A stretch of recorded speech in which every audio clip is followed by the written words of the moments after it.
Welcome back to Our Work, a podcast about leadership and business, as well as all the work that we do in every area of our life and how it all comes together. My guest today is James Graham. Welcome, James. Thank you, Pam.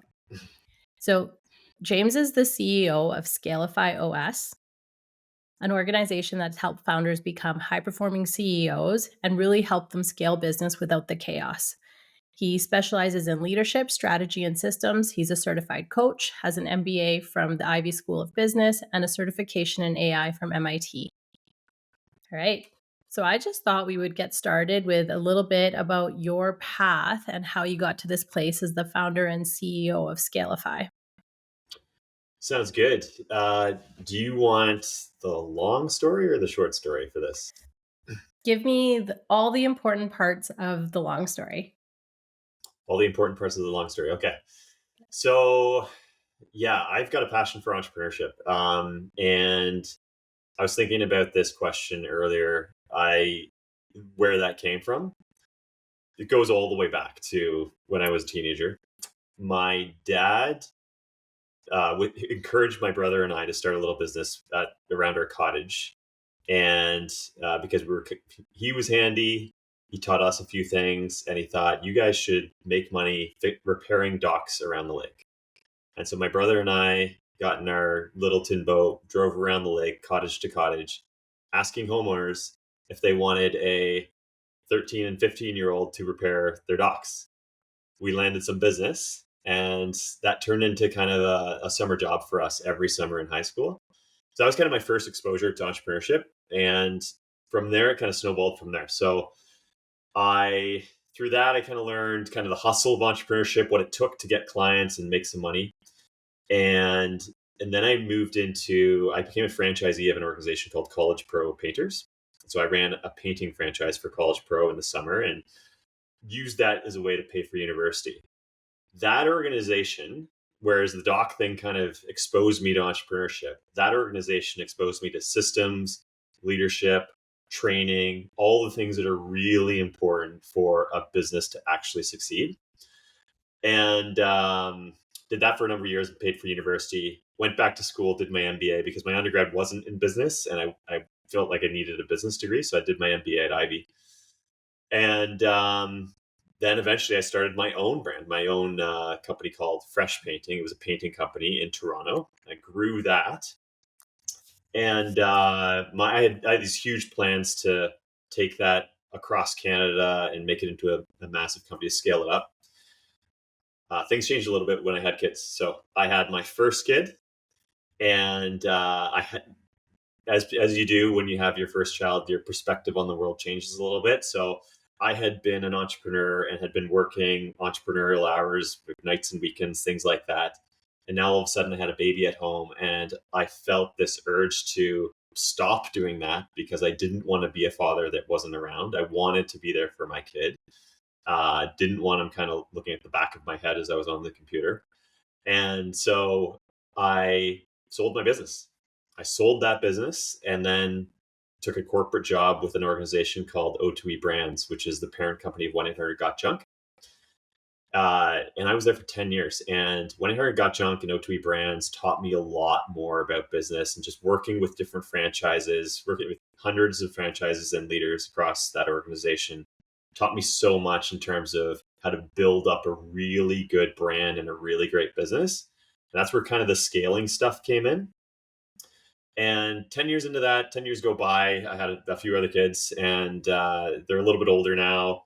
And now I feel like I'm in a much better position to get back into entrepreneurship. So I did that a few months ago and dove head on back into it, thinking, what am I going to do if I'm starting my own business? And I love entrepreneurship for myself, but I also love helping other entrepreneurs grow their business too. And I love even more helping them scale up and become better CEOs and helping them build teams and develop a legitimate company that gives them that freedom that they sought out when they first started the business. So I created Scalify OS, and that's the business that I started today.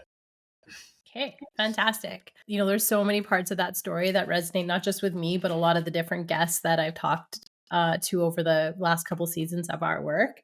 namely the one of the paradigm shifts that comes from having children. It's amazing how many people make big life decisions just right after their first and then kind of at that point. So, you've done both. You were the entrepreneur, decided to make a lifestyle decision really and head back into corporate, and then you came back to entrepreneurship. What is your motivation for getting back into entrepreneurship? Is it just back to the work that you love, or just, there's been some transitions, but not just because you have more capacity, but what is the desire behind the type of work of getting back into entrepreneurship?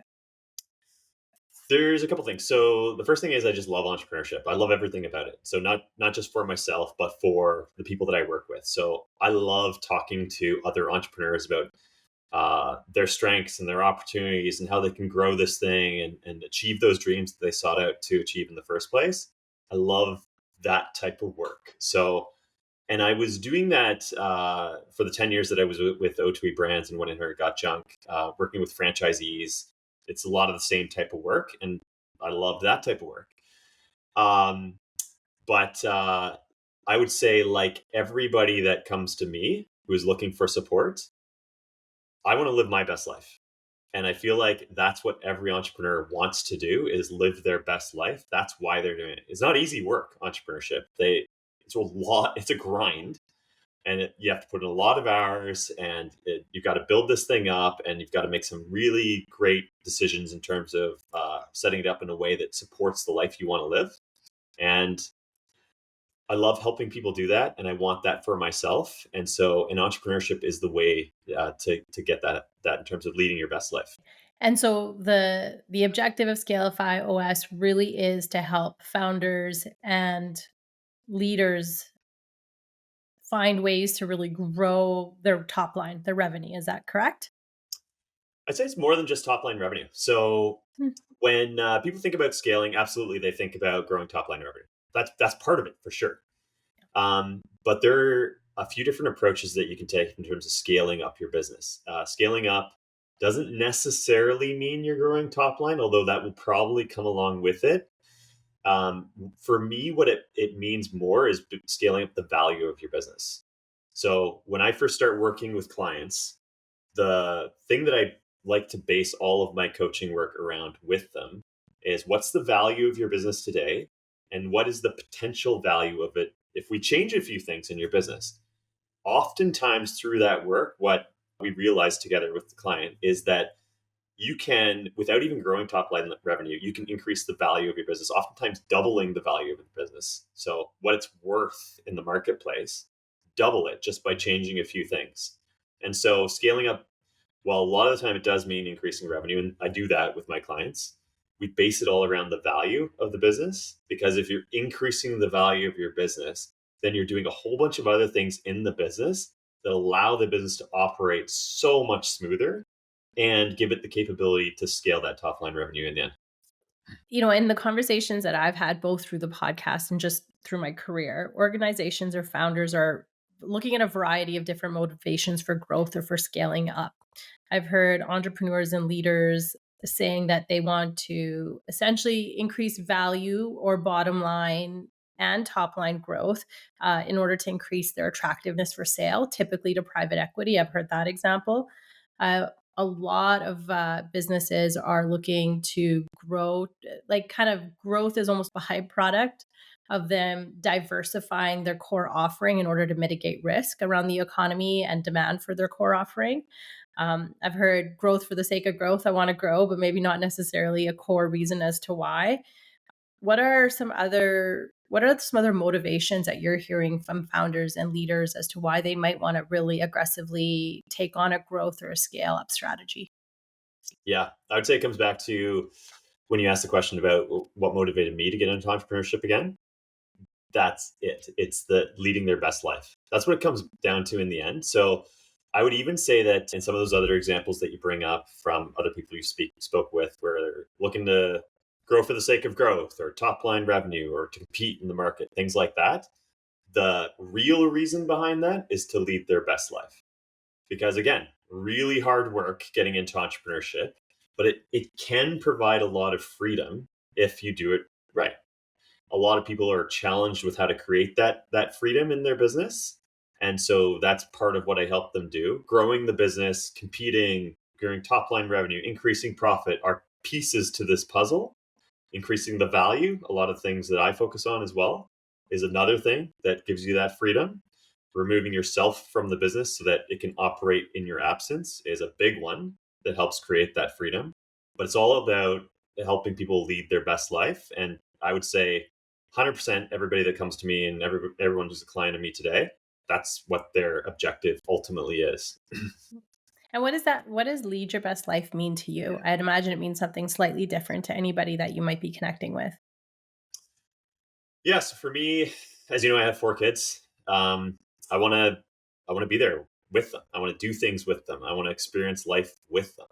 And so for me, it's being able to take the time to take them to their activities, their sports, to take the family vacations that we want to take with them, to provide them with opportunities that I may not have been able to otherwise financially. Um, I want, for me, leading my best life is helping them to lead their best life as well, and supporting them, giving the best platform possible for them to succeed in life. So freedom of time and being able to really give and nurture and develop your children. Absolutely. So, in your experience and with the work that you do, once a leader has made that decision, okay, in order for me to get to this place that I'm living my best life, I need to grow or scale up my business. Where do you start? Like where does a leader or a founder start to understand their business readiness and the opportunity that they might have in that area of growth? Yeah, I love this question because this is the crux of everything that I do with my clients. And so, as I said earlier, I like to, when I first start working with a client, we talk about value.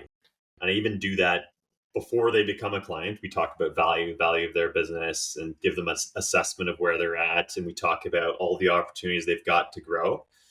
And I think that growth is tied to that value. So again, if you know that your business is worth X today, but it could be worth double, triple if we do a few things, then you can prioritize where you're going to focus in terms of growth. So if your biggest priority is leadership, you got a low score on leadership, then we can focus on those things that help you build up a leadership team, remove yourself as the CEO and replace yourself, things like that.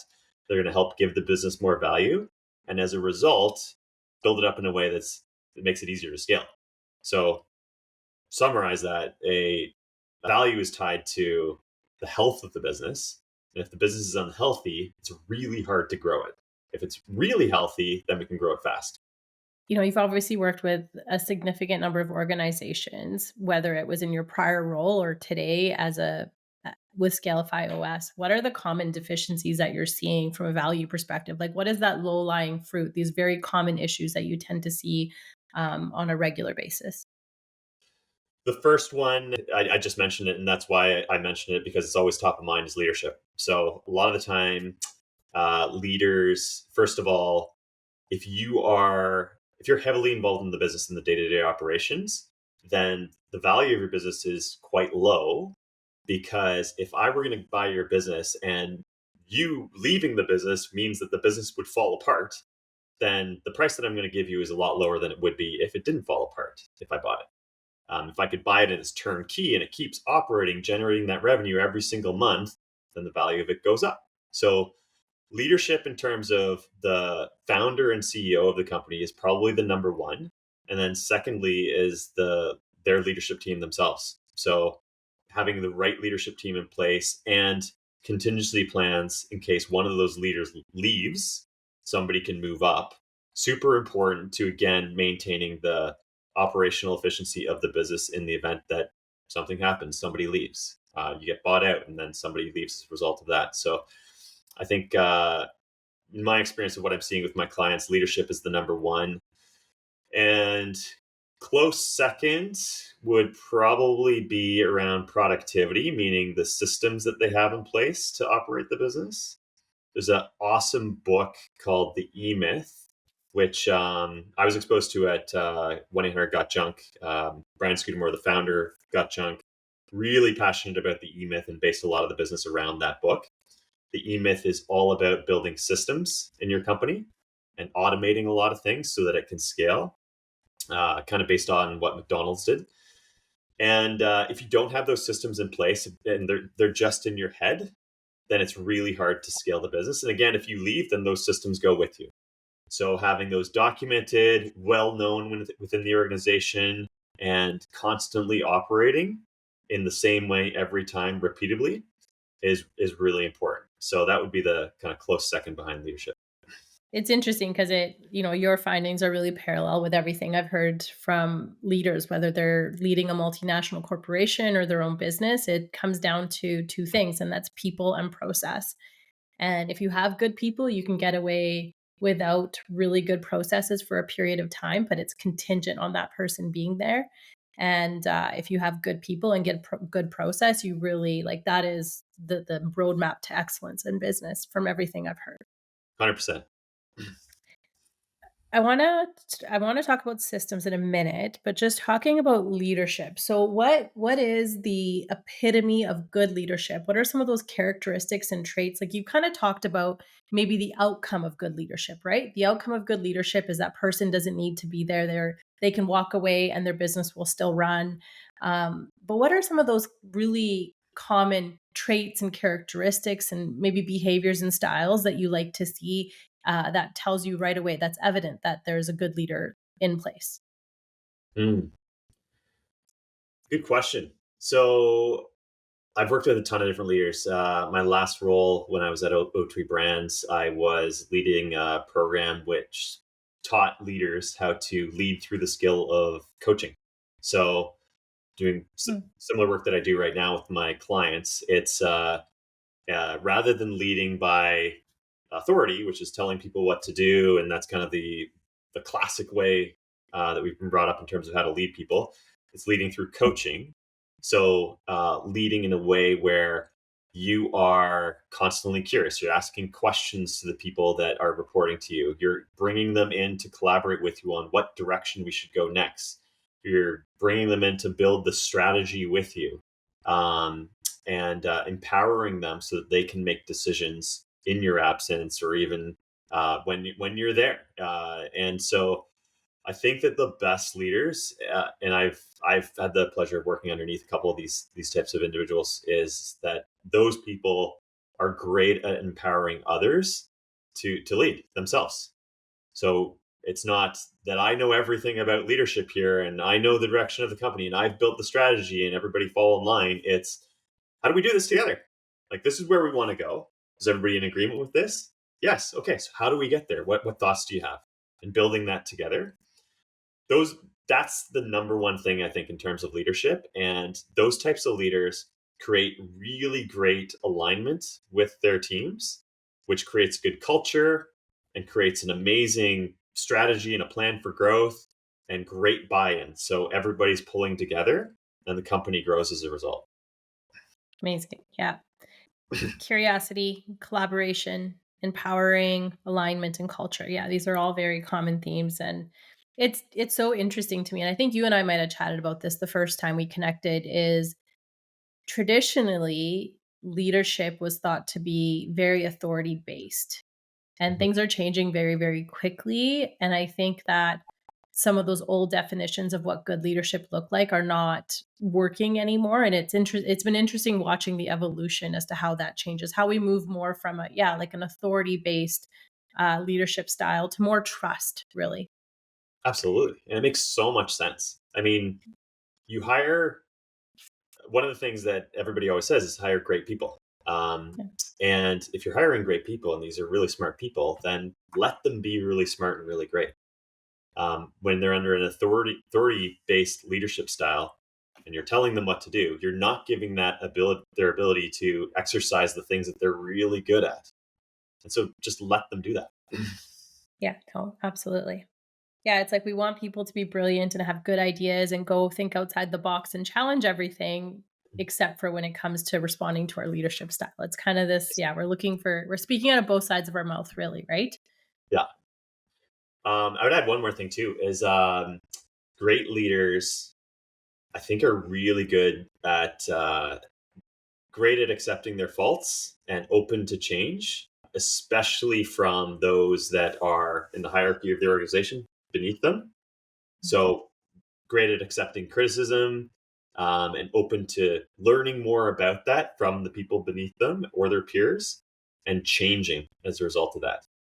Leaders on the opposite end resist that, and I'm above you, I'm the leader and I know best, and so that's the opposite spectrum. But those ones that embrace that and change and collect feedback and love those conversations, great leaders.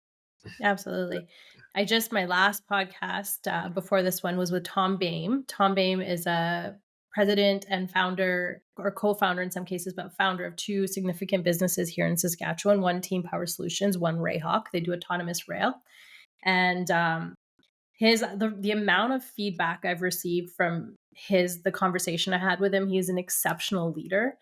And the common theme in the feedback, and even me when I was editing it, is he has a very, very high level of self awareness, Mm, to the point that he puts it on the head of an organization to really match the pace of the industry and the team that you have. So much self awareness that he's like, listen, if you're too far ahead of your team and the industry, that's on you. And you're going to create an organization that lacks focus.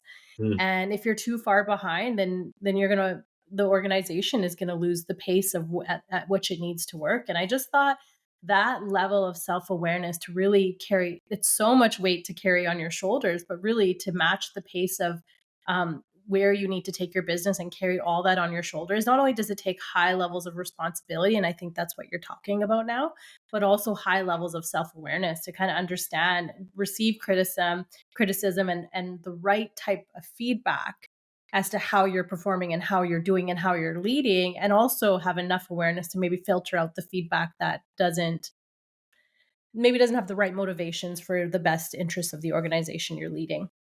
Awareness. That was the question, the phrase I was looking for. Awareness. Yeah. Yeah, it's key. It really is. Yeah. And you talked about, okay, so there's the leader and then the leadership team below them. So is there any, same question, perhaps the answer is the same, but when you're looking and evaluating a leadership style, what are some of those key characteristics that you're looking to see within the team below the primary leader that will either inhibit the growth of a company or help fuel the growth of an organization?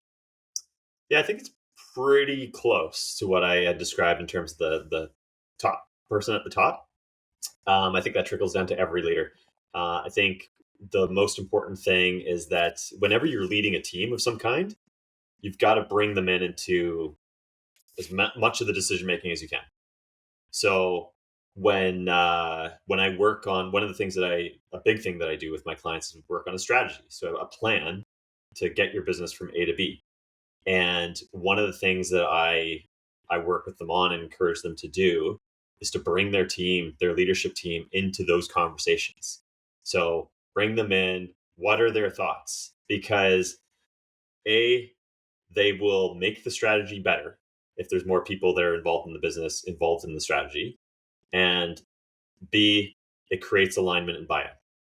So I want to see those things with every leader in the organization, that they are, for whatever it is that is required of them within the organization, they're bringing the team that's going to help them get there into those conversations as much as possible. Because if people build the plan with you, then they're going to be bought in and they're going to be able to grow together. If they don't build it with you and you just tell them this is what you're supposed to do to get us to be, then it's going to be really hard to grow and you're going to have to micromanage them and you don't want to micromanage them. So bring them in from the beginning. Yeah. Yeah. Because the first question is why? Like, okay, you're asking me to do this. Why are we doing it? Whereas if they're part of the process, they kind of innately know and understand why and how. Yeah. And if they disagree with the process to get to that goal that you're trying to achieve, they might do it, but they're not going to be that motivated to do it because they're the whole time they're thinking there's a better way to do this. There's a better way. Why are we doing it this way? And if you haven't had that conversation with them so that they could bring out those thoughts, then it's going to be a grind to help them get to the point that you want to get them to. Yeah, no, absolutely. So, when you've gone in and you've assessed the value of an organization and the leadership, and you've come through some of these types of kind of just engaging where everybody's at. Let's say that a leader has a team the leader is exhibiting relatively good leadership behaviors. However, the team maybe isn't fully engaged and fully aligned. Do you have any tips for that leader? Is it a matter of really understanding some key people and what their holdup might be? But what do you do if a leader says, "Hey, I'm fully invested in growth and scaling this business up, but I'm concerned that maybe my team's not right there with me." Like, where would you start in a situation like that? Yeah, that's a good question. I would say they got to slow down. So if they're feeling like their team is not fully bought in to the plan or the goal or whatever the strategy is for growth, slow it right down, go back and get that alignment, because it's going to be really hard to hit your goal if your team's not aligned. So I think if you're feeling like that, you've got to stop right there, go back and get that alignment. It may be having one-on-one conversations if it's one or two individuals. It may be getting back together as a team and just reassessing, is this the right strategy? Are we all bought into this? What could be different here? And just having that realignment conversation. Because if you don't have that alignment, it's going to be really hard to hit that goal. If you have full alignment, way easier. So slow it down. Yeah, for sure. I see that quite a bit, maybe in my day job in the construction world, where construction projects move so fast traditionally, based on just the sheer amount of dollars tied up and schedule. Like every day that a project sits there, you're spending so much money from a financing perspective and cost of not having the project complete. And it's interesting watching as like scopes change and different priorities change, Mhm. trying to get alignment of the whole team while it's moving forward at such a quick pace. Like it's, but I've watched it derail projects. Really, I've watched there be so much misalignment and miscommunication that the project kind of stalls in its own way. So yeah, tough thing to do, but yeah, really important to have to kind of try stop and slow it down a little bit. Another factor here, I think, and I was chatting with one of my clients who's a leader in a bigger organization not long ago about this, but is trust in yourself as the leader. So, and that takes a lot of time to build up. You build that up through, well, there's so many different ways that you build it up, but one of the ways is through this constant involvement of bringing your people in and being open and awareness and helping them or them helping you to build the strategy. All that kind of stuff is really important. That that lends itself to building trust, because you're showing them that I trust you, and therefore usually trust is returned from that. But when scopes change along the way, because they do, it's just this stuff comes up and scopes change. The client demands something different, and so you've got to change the work that you're doing. For the strategy changes, and so when that comes up, and if you've got high trust, your team has high trust in you, then it's way easier to pivot with them than it is if they don't trust you. Because all of a sudden you're changing the scope and they don't trust you, and so then they're disgruntled and they're finding it hard to motivate themselves to be on this new plan when you already had a plan established. So I think the realignment piece is really important, but having that high trust in the first place is really critical. Yeah, no, very well said. So maybe let's flip this on its head a little bit. So you've got a good leader, you've got a great leadership team. We'll get into systems in a minute, but a team is ready for growth. You come in and kind of assess some of the value. Now, obviously, based on what you see of the value of the organization, is going to lead to what actions you take. But typically, when you're consulting with a lot of these organizations, what are some of those actions that you're seeing implemented or reviewed pretty early stages in most cases, if there is any? Yeah, in most cases, as I say, one of the big buckets is leadership that often rears its head when I do that big evaluation with them. And one of the things that is often missing is regular alignment meetings. So, meetings with the full team and meetings one on one with people. And that's a really kind of low hanging fruit that you can do right away to impact that leadership score immediately. Is implement one on one meetings and meetings with your team on a regular basis with a tight schedule, tight agenda. Everybody knows it's same time every week, same time every month, whatever it is, and they know what the agenda is. There's clear prep for it. And the meetings are with a focus on let's make sure we're on track for our plan And if we're not, then we can adjust and we can problem solve in those meetings as well. If that's kind of the focus of those meetings, then what you're doing is you're realigning every time you meet with the group or with an individual. And that really moves the business forward. And it's a really big part of leadership. A lot of the clients I work with don't have those set up. Some of them do, and they're better off, but and maybe need a couple of tweaks. But most of them don't have that set up, and it's more kind of flying by the seat of their pants having these meetings, and that doesn't work. Sometimes it works, but for the most part, you've got to have it well structured. And if you do, then you're going to see a lot of great movement. And so that's the number one thing that I would say with most of my clients they can impact right away. Communication, touch base regularly, Yeah. structured meetings. Yeah. No, it's fantastic. And once organizations are on this path of growth, what are some of the biggest mistakes or missteps that you see taken on the path to growth? Hmm. When they're on the path to growth, yeah, veering off the plan. Mm, So part of my job I typically meet with a client every 2 weeks, and I'll not only coach them through challenges that they're having, but a big part of that is holding them accountable. And stuff comes up when you're an entrepreneur. It's wild in some cases where something will come up and you'll get really busy, or disaster will come up with a client, and or disaster with your employees, or something's going to happen, and you're just like for a moment you're putting out fires, and so that can throw you completely off the plan. And what's important, and part of what my job is to help them stay focused. Yes, you need to deal with these things that come up, but it's really important to stay on track with the plan that we created, because if you don't, then your growth is going to stall.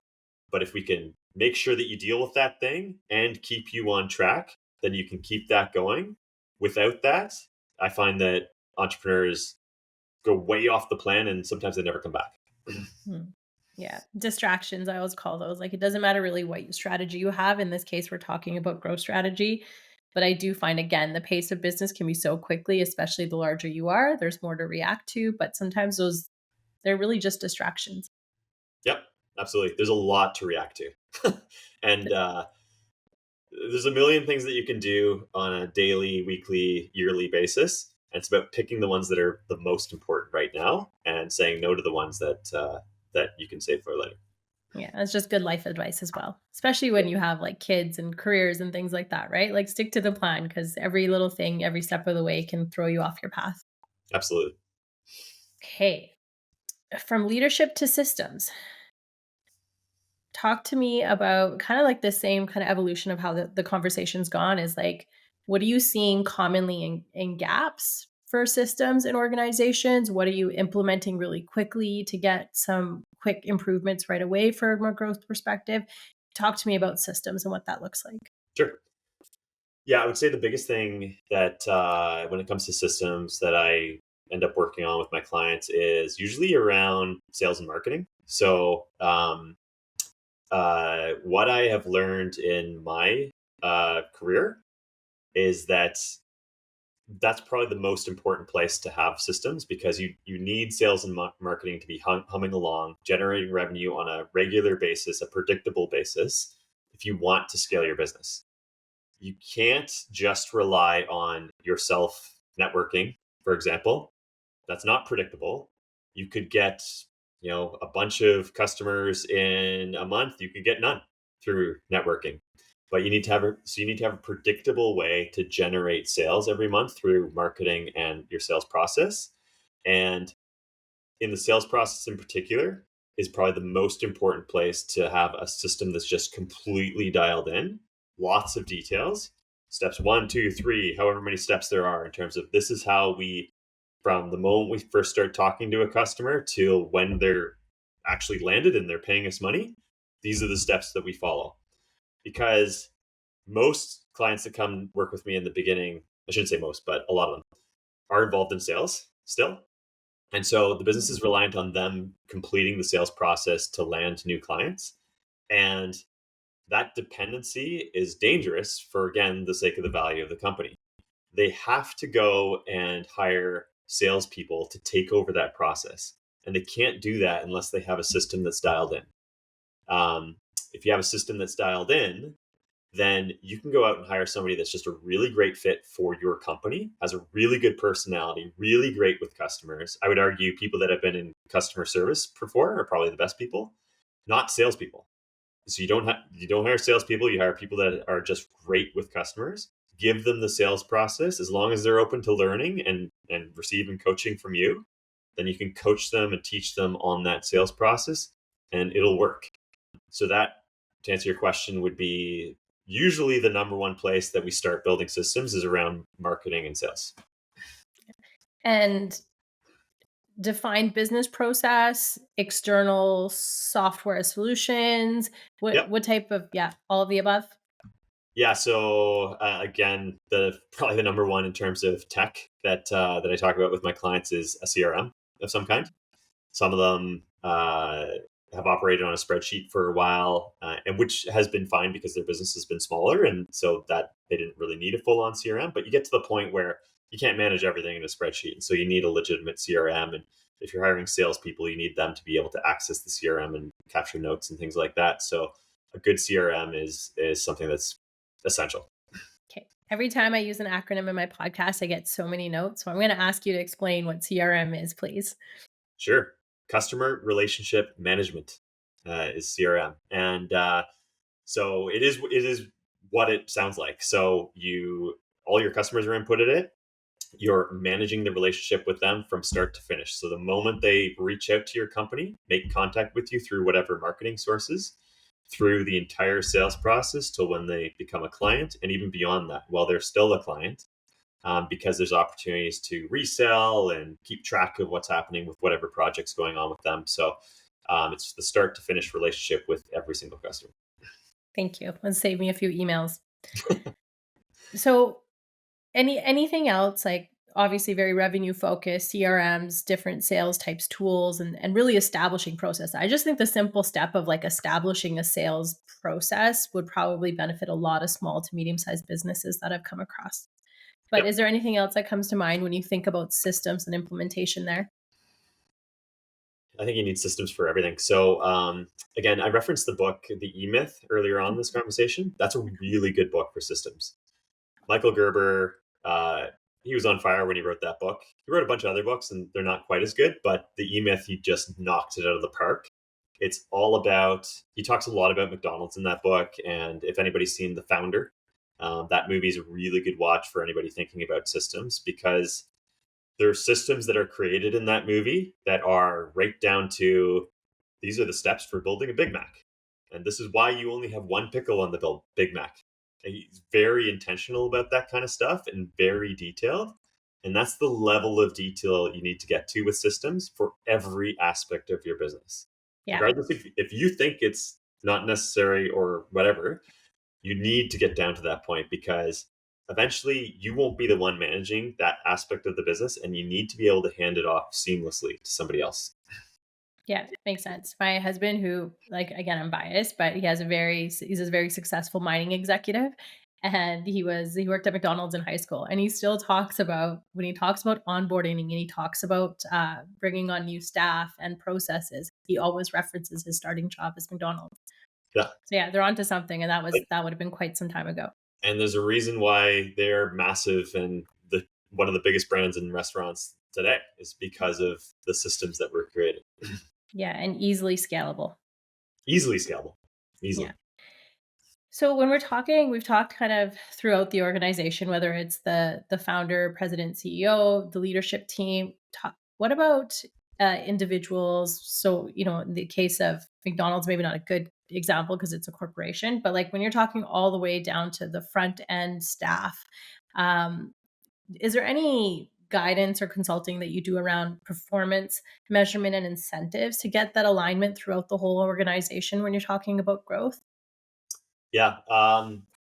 So I think when you're trying to incentivize uh, staff, like frontline staff, for example, or just people below you in terms of a leader, I think it's really important that they had a hand again in collaborating with you on what the goals are. Because if somebody's not bought into the goals, it doesn't really matter what the incentive is. It's going to be really hard for them to hit it, really hard for them to find the motivation to do it. Um, a lot of people make the mistake of, okay, this is my goal, and I'm going to attach this bonus to this employee in hopes that they will achieve this goal or go above and beyond. And that doesn't work 9 times out of 10. They have to be bought into the goal itself. And so going back to involving them in the strategy. So this is the plan. What do you think? What thoughts do you have? And them helping you to build that strategy and agree, yes, I think those are the right goals.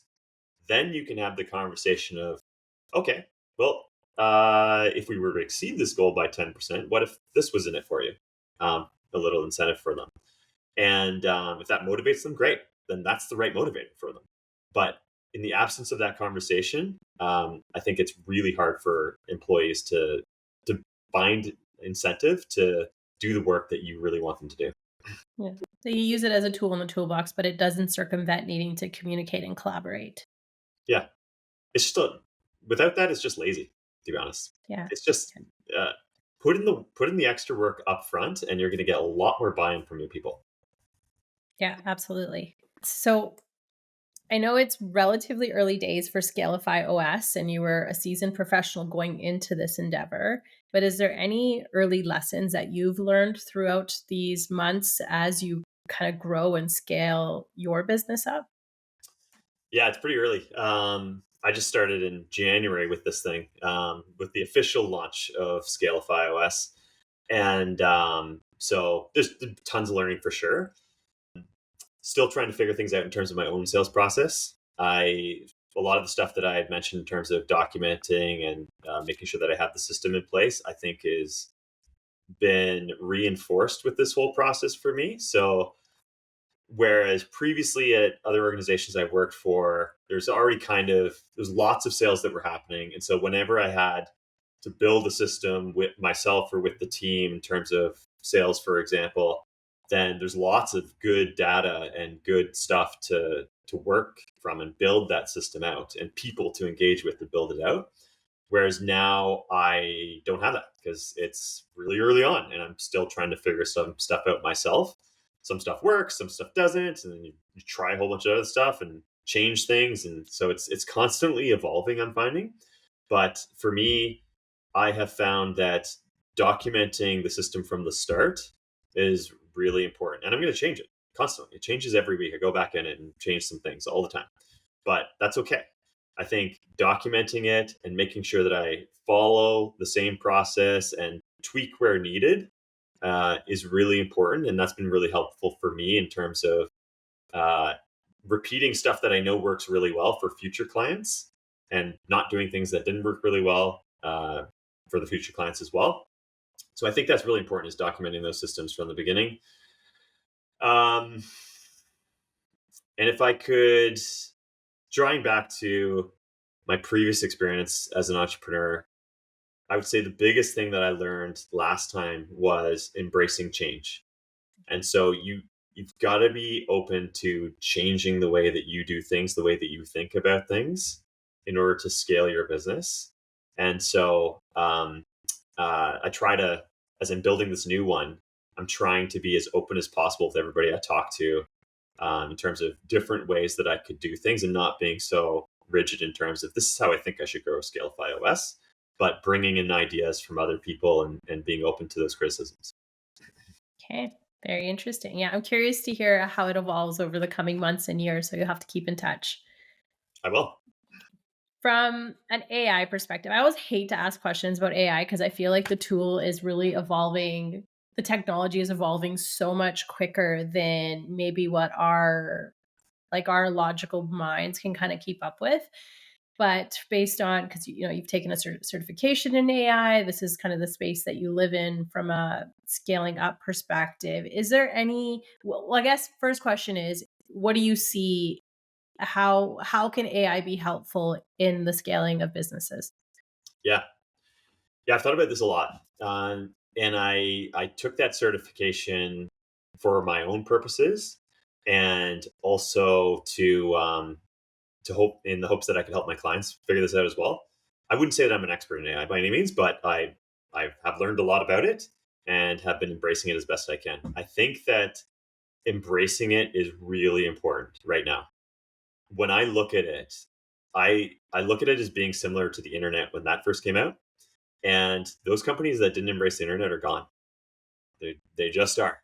Because if you didn't have email, then you're out of business pretty fast. AI is moving even faster than that. And so if you are a company that is not embracing AI right now, or not at least exploring how you can embrace it, you're going to be left in the dust pretty quickly. It may not feel like it right now, but pretty soon you will be. So for me, it was really important for me when I launched Scalify OS, and I just finished my certification just before I launched it. It was really important to me to have something AI related in the business right from the start that I could build on. So I launched with Scalify OS a AI coach that anybody can use on my website. There's free access. You can go to the website. You can chat with this AI coach named Jamie, and Jamie will answer any questions that you've got. So it may not be exactly the kind of answers that you'd get from me if you were to work with me. It is not. I will tell you that. But it's very foundational. It will give you some good things to think about in terms of how you could process through the question that you just asked. It's not bad, and I look at it as coaching is something that, and advisory and consulting and all that kind of stuff is something that you kind of just get the support when you're meeting with the person themselves. Like I meet with my clients every 2 weeks, but in between there's nothing. And so I wanted something where it'd be 24/7 access. If you had something, a burning question that came up and I wasn't available, you could ask something, in this case, Jamie, the AI coach, and get some sort of an answer. So I launched that with Scalify OS. Again, it's very basic at this point. It's useful, and I'd love people to use it and provide some feedback on it. My hope is to evolve that over time, but I felt it really important to start with something right now and have AI embedded in the business from the get go. Because if I didn't, then I may never do that. And so started with that. I'll evolve it over time. We'll see where it goes. My hope is that it's super intelligent down the road, a few years from now. But one thing at a time, I've got to create a little bit more income to invest back in the business so that I can evolve it. But so far, I felt that was pretty important. What is your website? It is scalifyos.com. Okay. And I think just also people listening in, if you've got your business and you just, okay, I got this business in retail, we're this size, this many employees, opportunities for scaling up. Like it just would be good for people to get individual feedback, maybe as they're in the process of reaching out to you. Yep, absolutely. What is your vision for your business long term? Like, where do you, I'm not sure if you're a goal setter or kind of a flow as it goes, but where do you hope to be in 5 years' time?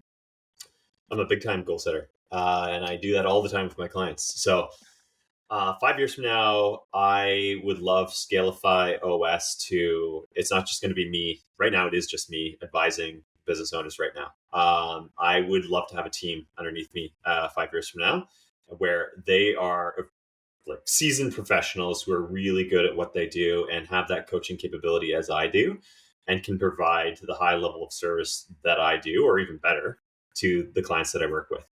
My role will be to coach them and support them and develop their skill. So, what I want to create is an environment where, similar to what I spoke about before with leading through coaching, I want to create an environment where I've got people that are hungry for growth and I'm providing that for them. They're growing along with me and becoming better and better at what they do so that they can serve our clients at a super high level. Oh, that's fantastic. Yeah. Just the theme of succession planning kind of keeps coming up in our conversation. So I'll ask you the question because it's been a big one in this season as I talk to a lot of entrepreneurs that are leading, businesses anywhere from like 60 to 250 people and associated revenue. And succession is a hot topic amongst these leaders that, some of them are really young in their early 50s, but it's a pace at which that they're working that they're already thinking and they should be thinking about for the longevity and their business to survive once they've moved on, right? So, the common rhetoric out there right now is it's tough to find successors or leaders to come into the business because people just don't want to work that hard or the society is changing. I have a slightly different perspective, and I'm just curious as to what your view is. Do you find that we have a succession or a people problem in the labor market today, and you're going to struggle to find those people that you're talking about that will allow you to kind of move into more of a coaching role? Or do you think that's just some rhetoric? I think it depends how your business is set up and who you're looking for. So I think that when I think about succession, I think about how all the things we talked about throughout this whole conversation, which is the leadership that you have in place, the systems you have in place, the recurring revenue in terms of sales and marketing, all that kind of stuff. But you need to have, so especially when you're hiring somebody to be at a high level, so a CEO, for example, you need to have the business kind of dialed in terms of its capability operationally. And that creates maximum value for the company. So it's worth more to somebody if they wanted to buy it. But also, it creates a scenario where uh, you can find the person that's going to be the right fit for the role rather than having somebody come in and their task is to turn around the company from whatever it is to 100% health in terms of adding those systems and all that kind of stuff. If you can set your business up in a way where that stuff is already there, and then you have somebody come in to um, fill the role that you've been doing and follow the systems that you've laid out, and they've got a great leadership team already in place, then that person is going to be far more successful. And I think your pool of candidates opens up a hell of a lot more because now you can find somebody that's, again, just the right fit for that role as opposed to they have to be doing these very specific things. Yeah, more of a generalist versus a very specific craft. Yeah. I was going to ask you what drives you to do this work, but I think based on, your comments about living your best life, is that how you'd answer? Or maybe I'll ask it anyways. And Yeah, that's definitely a big part of the answer. I just so I'll expand a little bit more on why I like helping entrepreneurs. So I think that first of all, there's lots of business schools out there, and lots of those business schools have entrepreneur courses. I went to business school and I took a bunch of courses on entrepreneurship, for example. There's no real school that teaches you how to be an entrepreneur. It doesn't really exist out there. There's lots of kind of variations that touch on it, but nothing specifically for that. Nothing that prepares you for what entrepreneurship actually is. The best thing that prepares you is actually just doing it. But there's a lot of trial and error that comes along with that, and that's why you have most businesses fail in North America. There's just I don't know, I can't remember what the stat is, like 75% of them fail or something like that. Um, or it takes them forever to get to that spot that they want to 30, 40 years to get to that spot where they can finally sell the business for what they want and retire or whatever. Because it's just so much trial and error, trying to figure things out, failing, and then doing something else. And it's just, I kind of want to stop that. It's like, so what really excites me about when I take on a new client is that they've experienced a lot of these frustrations and they're really hungry to figure it out right now. And I've got some experience that I can bring to the table where they don't have to trial and error that stuff. They don't have to figure it out right now. It's not going to take them 20 years.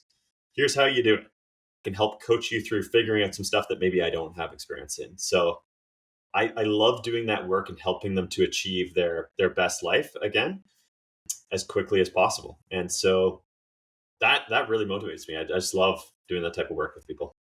yeah, and that's fantastic because I do think like so many entrepreneurs in my life, there's so much that goes, even if they have a great leadership team and a great leadership style, there's so much energy that goes into just sustaining the business, right? To making sure that you're on top of everything from technology to clients' needs to changing all of it, right? So I think just having someone to come in and coach you to be focused on this thing that might really be an afterthought as you just survive kind of getting through the day-to-day of it all, really. Like I think that Yep, that's a very useful thing to have for many organizations. absolutely. Yeah. And so switching to personal life a little bit with 4 kids, and you mentioned your wife's a professor, correct? That's right. Yeah. Yeah. Yeah. So 2 busy careers, or a career in entrepreneurship and 4 kids. Like, I never like to ask the question on work-life balance, but just I guess how do you manage the flow of it, both in your previous 10 years in a corporate environment and today? Yeah. I really like answering this question. So I think there's a couple things there. So first of all, um, I'm somebody who again came from entrepreneurship and learned how to get creative and build systems and hustle and figure things out. Like that's something that I learned at a really young age, and I think that that has really served me well. And when I had my children, when you have your first child, as you know, it just rocks your world. It just changes everything. Everything's upside down, and the things that you had time for before, you don't have time ever again. Your energy's gone, and so, You're not um, sleeping. yeah, like I find myself, and I still to an extent today with my kids, they wear me out after they're back from school and before they go to bed. That time period in between wears me out, and so for me, I can't really work at night. Like sometimes I do, but it's really challenging because my brain just isn't there. And I know that about myself. And so, what happened for me when I first started having children is that uh, I started to figure out, okay, so if I can't work later, and if I just don't have the same amount of time as I used to, then how do I figure out how to make sure I get the same amount of work done, if not more, in a shorter time period? So confining it to 9 to 5. And what I found was there's a principle.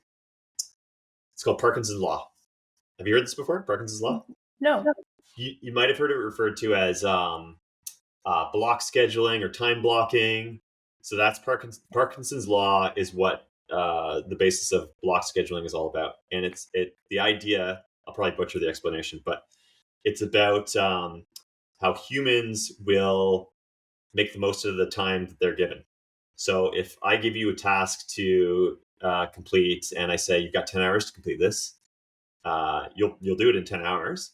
But if I also say you've got 7 hours to do the exact same thing, you'll probably figure out how to do it in 7 hours.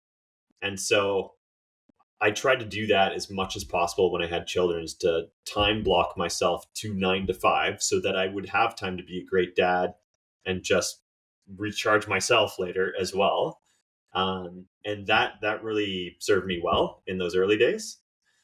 So that's that. And then I would say on top of that, I work for a fantastic organization, O2E Brands, which is one in here Got Junk as well. And Brian Scudamore, the founder, who I have a lot of respect for, he was really adamant that when you take vacation, you go completely dark. This is the thing at that organization is every employee, when you're on vacation, you are not looking at email or answering phones. You're not doing work. You're dark. And that was a little bit difficult for me at first when I first joined the organization. I remember checking some emails on vacation with the family, and somebody called me out on it, and so I stopped doing that.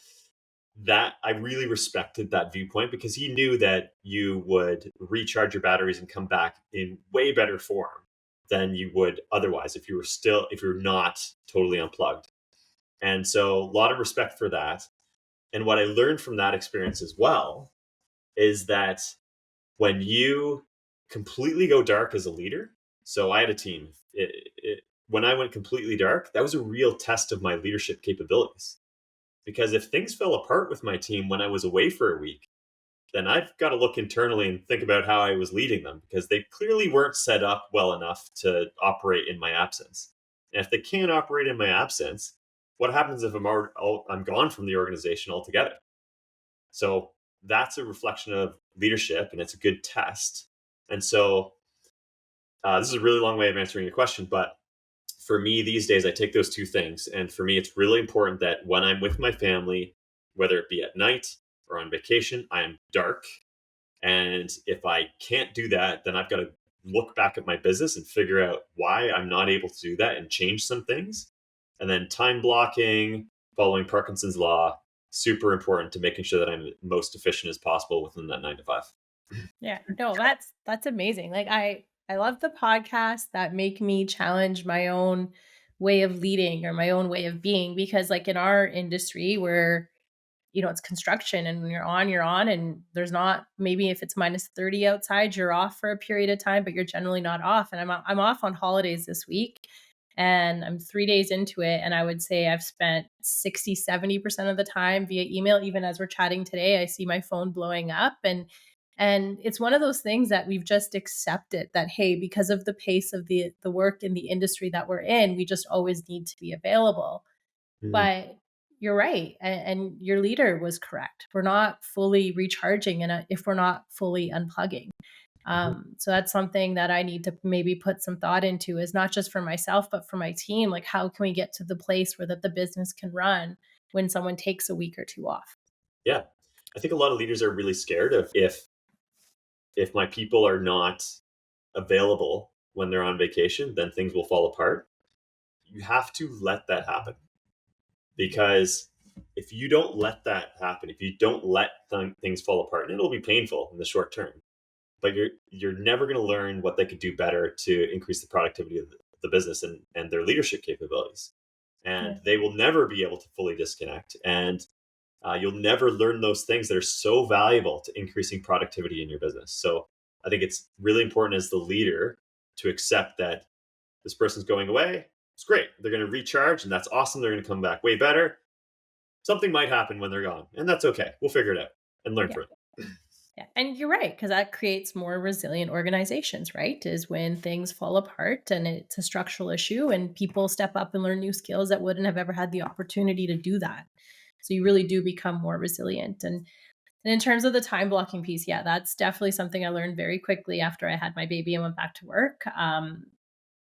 It's interesting because I another common piece of, or like a thought process that came from traditional old school leadership, is young parents don't make as effective employees or team members because they're having to Mm, take off for the sick kid or the appointment or whatever the case is. mm, But my experience with becoming a parent is the exact opposite. I figured out I tapped into, like, maybe not maximum efficiency, but I leveled up in a big way in terms of how efficient I can be once I became a parent. So if anything, I have the opposite when I'm looking at hiring. I always love hearing that someone's a parent, because it's like, okay, you can manage more. You have more capacity because you've had to develop that. yeah, I 100% agree. That goes back to what I was saying earlier about when I first became a parent and I had to become more efficient. I think like people still want to do a good job and they still want to hit their objectives and what's been tasked to them. They want to complete those things and do good work. And they're going to figure it out. And if they have kids, it's more challenging, yeah, but they're going to be way better, way more efficient as a result of that. There's this awesome quote that I saw the other day. It's from Tim Ferriss.